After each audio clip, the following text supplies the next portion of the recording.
my name's Rain Richardson. I'm doing my remedial lesson plan presentation for EDSE 3348-601. For my remedial lesson plan, I went ahead and used case study number 5 for Sarah. She is a second grader who's been identified as having a learning disability as well as ADHD.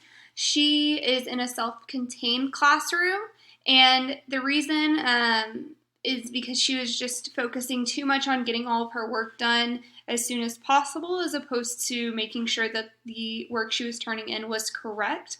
The reason Sarah was doing so is because she's focused on trying to get past the learning and into playtime. So for the case study, I went ahead and did a math remedial lesson plan. For this lesson plan, I focused on the TEK about solving one-step and multi-step word problems involving addition and subtraction for second grade. For my curriculum-based measurement, I decided to use this graph from Intervention Central.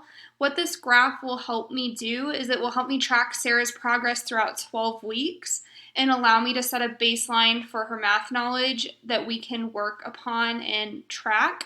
What I would decide to do with Sarah is just do short 2-minute problems where she would work through some addition or subtraction problems, which I can make random math worksheets through this math worksheets creator, which I also was able to find on the Intervention Central tool.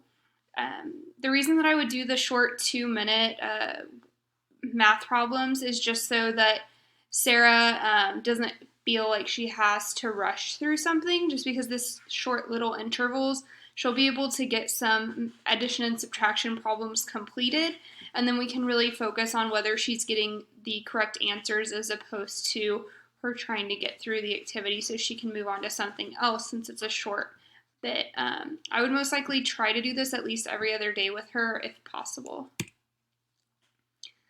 So for the next section would just be the rationale as to why I decided to choose these options. Really, it would just be because I would be able to track that data in shorter intervals for Sarah, and I felt like that would work along with her the most. Let's see. And then again, it would just help me know how she's doing on the math and the content as opposed to me focusing on her rushing through those assignments, and it would really help me narrow down if she's successful in mathematics or not.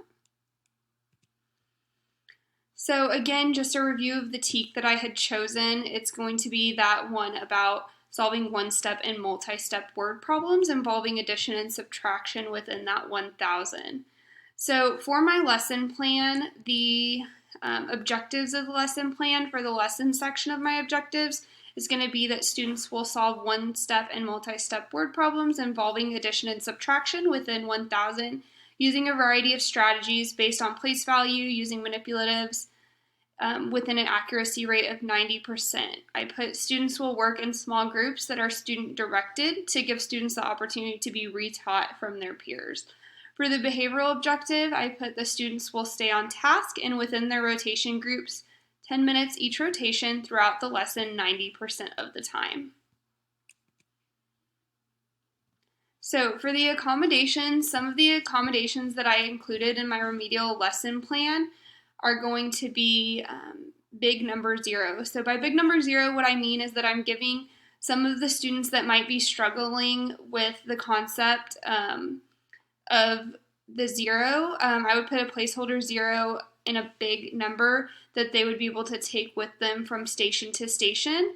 And this manipulative might help those students with carrying the zeros within addition problems. So the next accommodation that I would offer is rushing through their work. Students that have trouble rushing through their work are unable to complete assignments with an accuracy rate of 90% or greater will be given a computer for their independent practice and assessment. And this will be used to guide them through that assessment section. So the third accommodation that I put for this lesson is a repeat lesson. I know this is a remedial lesson, but because I'm using the student-led, If after the assessment section I'm still seeing that some students are having learning difficulties, the lesson that I am presenting could be repeated with a teacher-led small group without the rotations for students that might still need their individual needs addressed by adding word problems or changing the values to allow additional practice for those students. Okay, so for the introduction of my lesson plan, the first thing that the teacher would need to do is recruit content experts. By content experts, I just mean students that have almost mastered the content so that they can lead the math stations. The teacher is going to have 4 different math stations for the students to rotate throughout this lesson, and they're going to meet one-on-one with the content experts. The teacher will meet one-on-one with the content experts prior to the lesson, just to make sure that they don't have any misconceptions and that they understand everything before going ahead and teaching that to the peers in their class. The reason I'm choosing to use students that have almost mastered the content as opposed to students that have mastered the content is just because this is going to give them the opportunity to really take it to the next level and become a master at adding and subtracting from these word problems. Research has shown that when somebody is able to teach somebody else, it just solidifies their understanding and helps people become content experts.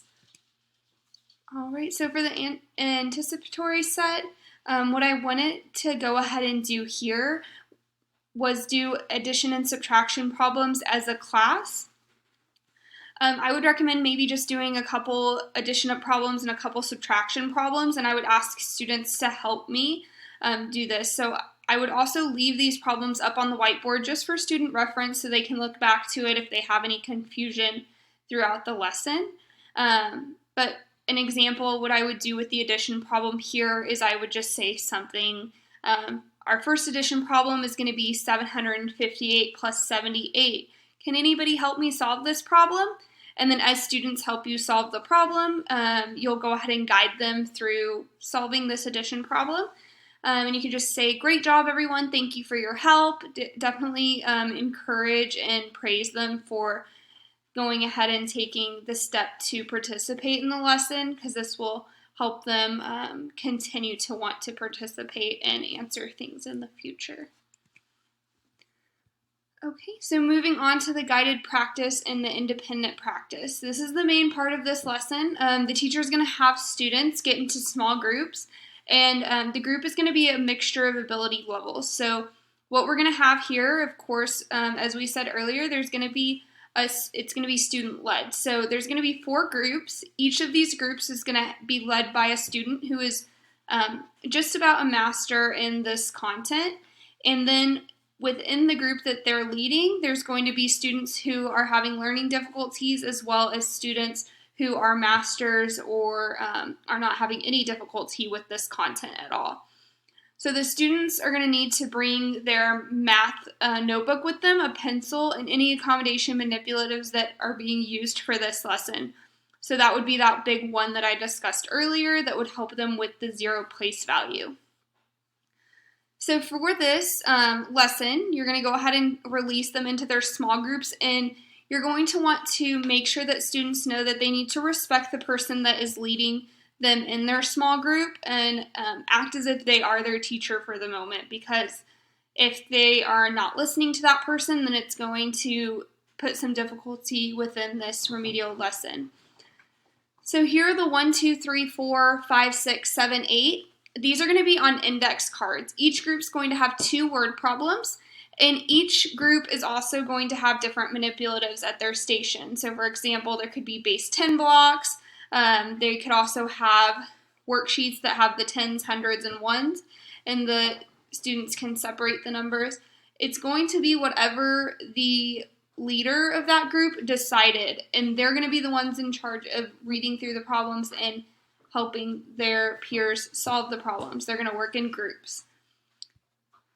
So the teacher will definitely have an answer key for this, and will look into students' math notebooks just to be able to assess and evaluate how the students have done.